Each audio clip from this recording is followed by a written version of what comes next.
আমার ইচ্ছা হয় আর কি, খুবই হাঁস চাষ করতে ভালো লাগে। এই জন্যে আমি বাচ্চা আনছি আপনার চুয়াডাঙ্গা থেকে প্রথমে, আজ থেকে 4 বছর আগে আনি ওইটা পালছি, পাইলে ডিম পাড়াচ্ছি। ডিম পাড়ায় আবার ওই আপনার মেশিন ইনভার্টার মেশিন আছে, এই মেশিন কিনেছি। মেশিন কিনে এখন ওই বাচ্চা করি নিজেই, বাচ্চা বিভিন্ন জায়গায় বিক্রি করি। এবং আরও অন্য জাতের হাঁস ছিল মেলা, কিন্তু ওই হাঁসটার বাচ্চা বিক্রি করতে পারলাম না, অত্যন্ত লস হতেছিল। তাড়াতাড়ি ওটা বিক্রি করে দিলাম, যার কারণে পড়তে হয় না। ধানের দাম বেশি, ফিটের দাম বেশি। এখন তারপরে ওই যে শখ, এই শখের জন্য রাখেছি।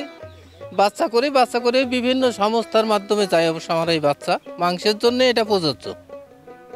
যার কারণে ওই বাচ্চা বিক্রি করি। এখন হাঁস আছে, এখন মোটামুটি ধরেন এদিকে 7খানেক হাঁস আছে, নর নারী দিয়ে এরা ডিমের হাঁস। এবং সিজনাল মাংসের হাঁসও আমি তৈরি করি। ওটা আপনার 3 মাস পাললে পরেই মাংস খাওয়ার মতো হয়ে যায়, তখন ওই মাংসটা আপনার ওই মাংসের ওজনে বিক্রি হয় হাঁসটা। যার কারণে এখন নাই, যে আজকেও আমি বাচ্চা স্টক করলাম। এটা আবার নতুন জাত, এটা প্যাকিং স্টার, যা 45 দিনে 3 কেজি পার হবে। এরকম হাঁসের জাত আমি আজকে বাসায় ঢুকাচ্ছি। কিন্তু দেখি এটা আবার পাইলে দেখি, কিন্তু এর মাঝে আমি তো আসলে খুব দারিদ্র করি, বসহায় মানুষ, কিন্তু কর্ম করতে পারিনি, অ্যাজমার সমস্যা। এখন এটা করি, কোনো রকম চলতে যাই, কিন্তু লস খাতে খাতে আমি এই হয়ে যাই।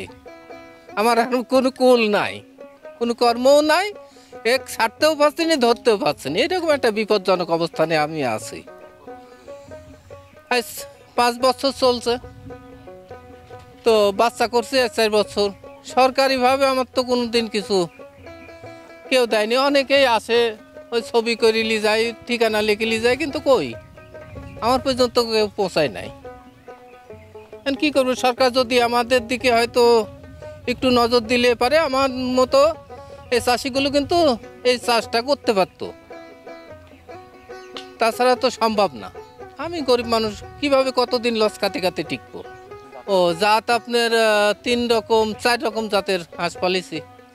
ব্ল্যাক হল্ট কালো হাঁস ছিল এর আগে, ওটাও পালিছি।